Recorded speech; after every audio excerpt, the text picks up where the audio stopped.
His leading voice of foreign policy in the Republican Party says we got to get out. It's not just out of nowhere. The establishment of the Republican Party in the Senate is moving this way. You have Lugar, who's the ranking member of the Foreign Service Committee, and John Warner, who is the ranking member of the Armed Services Committee, has grave doubts about this policy. Wants to get the American kids out of a sectarian battle, out of the Civil War. I've seen him say it, and I think that what we're seeing now is the beginnings of a real collapse of the center of the Republican Party. Okay, Joe, you've been over there in Iraq, and you wrote for Time magazine this week that just came out. Here's what you said. You said that Petraeus, that's the general in charge over there, told you that he'd love a couple of weeks without explosions before September. I love that phrase. But insurgent forces are probably saving their best shots for the week just before he leaves to come back here. In other words, both sides know the scorecard. Everybody if they raise does. hell over there at the end of this summer, what's that say to the president and to the report he has to get from the general? What Caddy just said about Ryan Crocker's staff is absolutely true. He's the ambassador over there. Yeah, the striking thing about everybody in Iraq right now is how much aware they are, not only of the timetable here, but also of the military timetable, the fact that this is an exhausted army. Petraeus never promised stability by September. What he promised was to be able to tell you whether his new counterinsurgency tactics were working.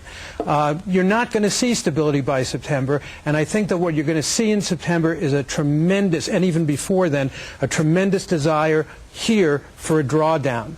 What they're doing now is they've caught a real break. The Sunnis have turned against al-Qaeda.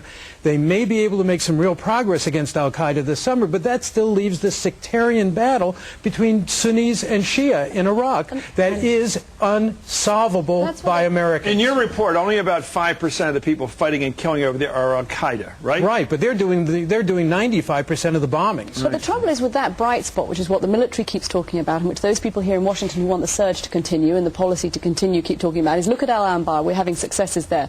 The Sunni leadership is turning against al-Qaeda. The trouble is Al-Anbar is not representative of the whole of Iraq. You can't replicate what you've got there in the rest of the country. There was a huge setback to that only this week.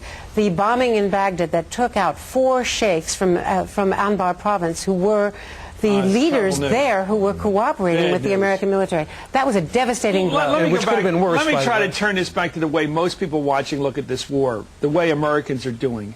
You know, there's 26,000 wounded in that war so far. Some of them get back into battle in 3 days, but most of them are really in bad shape. What about the fact that the killed in action number has gone up since the surge began? It's in the 90s now per month. It was in the 70s. Is that a way of keeping score in this horrible situation? You were just there with the troops. No, it's terrible, but it's not a way of keeping score. 36 died during the week I was there. I saw people being medevaced out. It's a heartbreaking thing to see.